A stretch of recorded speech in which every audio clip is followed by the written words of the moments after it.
Hi hello everyone welcome back to our channel ఆహా Aishu.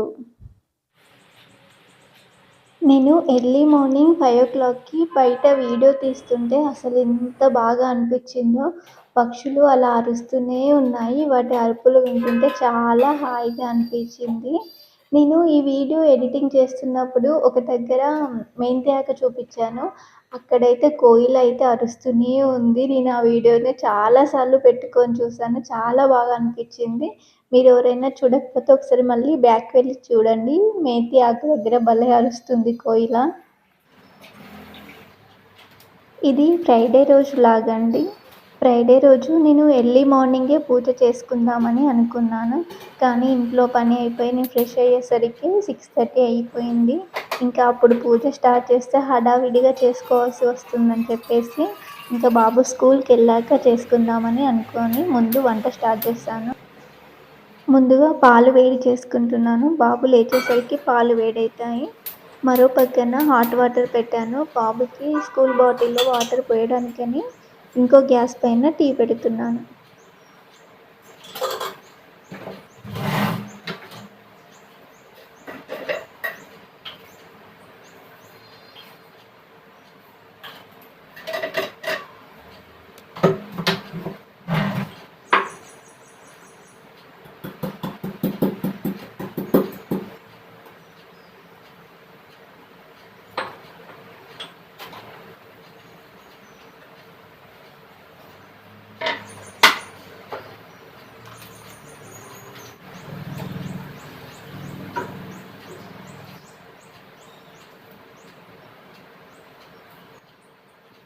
Lunch box కోసం పన్నీర్ కాజు curry and chapati చేస్తున్నాను. ఇది మా బాబుకి చాలా ఇష్టమైన రెసిపీ. ఇంకేది ఇష్టం అంటే చాలు పన్నీర్ కర్రీ అండ్ చపాతీ అని చెప్తాడు. 2 days నుండి అడుగుతున్నాడు స్కూల్కి బాక్స్ పెట్టమనేది. సో ఈరోజు చేస్తున్నాను. ముందుగా కొన్ని కాజుని ఆయిల్ వేసి వేయించుకుంటున్నాను. ఇక్కడ ఆయిల్కి బదులు బటర్ వేసుకుంటే కర్రీ టేస్ట్ చాలా బాగుంటుంది. నా దగ్గర బటర్ లేదు, అందుకనే ఆయిల్ వేస్తున్నాను. కాజు ఫ్రై అయిపోయిన తర్వాత అదే ఆయిల్లో టమాటా అండ్ ఆనియన్స్ వేసి ఫ్రై చేసుకోవాలి.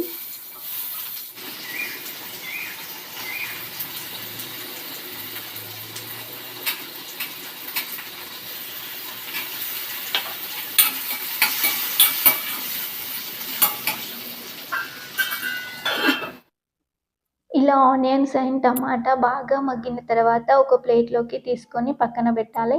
ఇవి మిక్సీ పట్టుకోవడానికి కొంచెం చల్లారాలి. అవి చల్లారేలోపు నేను మరో పక్కన చట్నీకి పోపు వేసుకుంటున్నాను. ఈరోజు టిఫిన్లోకి దోశ అండ్ పల్లి చట్నీ చేస్తున్నాను.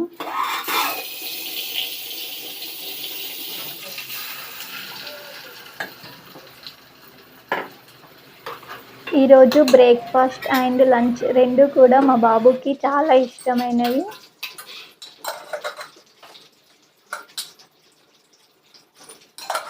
ఇప్పుడు అదే కడాయిలో కొంచెం ఆయిల్ వేసుకొని అందులో జీలకర్ర, ఆవాలు, కరివేపాకు, అల్లం వెల్లుల్లి పేస్ట్, పసుపు ఇవన్నీ వేసి బాగా వేగనివ్వాలి.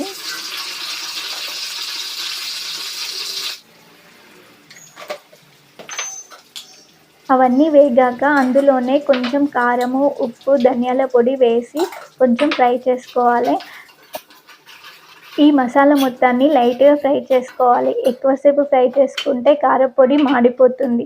అందుకని లైట్‌గా ఫ్రై చేసి వెంటనే మనం మిక్సీ పట్టుకున్న ఆ పేస్ట్‌ని అందులో వేసి బాగా కలపాలి.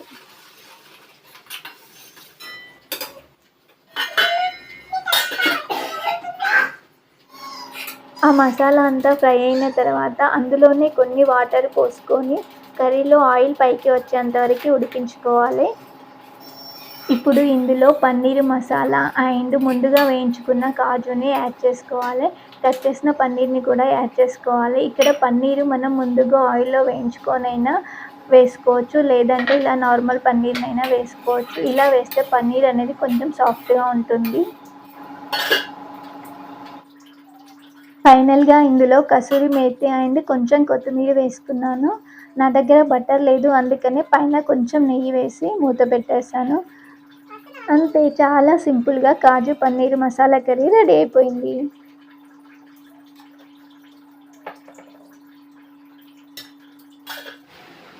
కర్రీ అయిన తర్వాత మా బాబుకి అండ్ మా ఆయనకి ఇద్దరికి దోసలు వేశాను.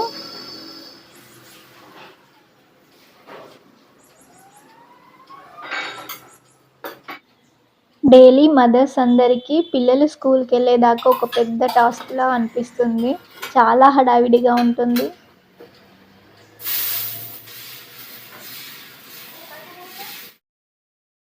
ముఖ్యంగా చిన్న పిల్లలు ఉన్న ఇంట్లో అయితే వాళ్ళు టిఫిన్ అస్సలు తొందరగా తినరు. గంటలు గంటలు తింటూ ఉంటారు. ఒకవైపేమో టైం అయిపోతుంటుంది. వాళ్ళ ప్లేట్‌లో మాత్రం టిఫిన్ అయితే ఒడవదు. మా బాబు గూడా అంతే, ఫుల్లు సతాయిస్తాడు మార్నింగ్ టిఫిన్ తినడానికి.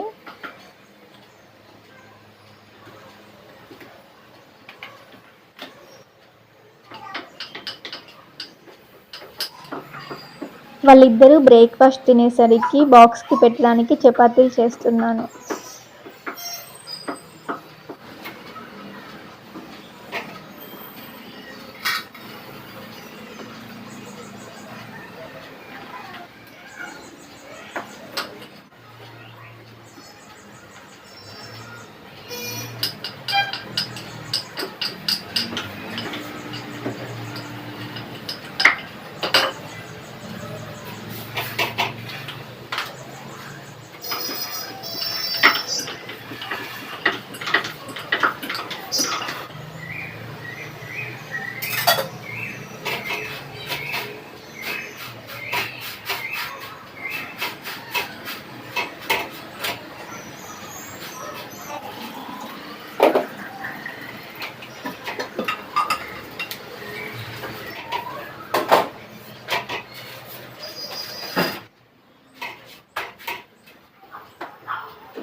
వంట మొత్తం కంప్లీట్ అయిపోయింది. స్నాక్ బాక్స్‌లోకి పపాయ అండ్ లంచ్‌కి చపాతీ, పన్నీర్ కర్రీ పెట్టాను. చపాతీని ఇలా చిన్న చిన్నగా చుంచి పెడితే ఆకులకి తినడానికి ఈజీగా ఉంటుంది.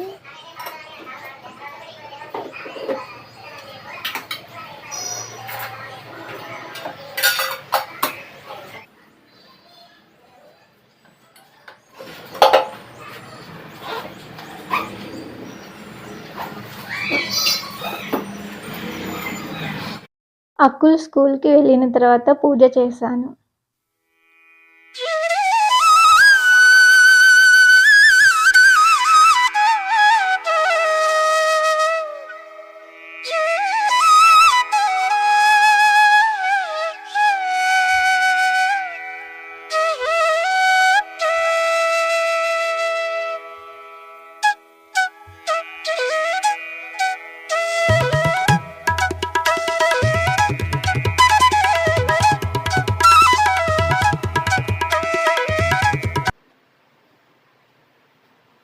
ఇది ఆఫ్టర్‌నూన్ మేము లంచ్ చేయడానికి వేడి వేడిగా చపాతీలు చేస్తున్నాను.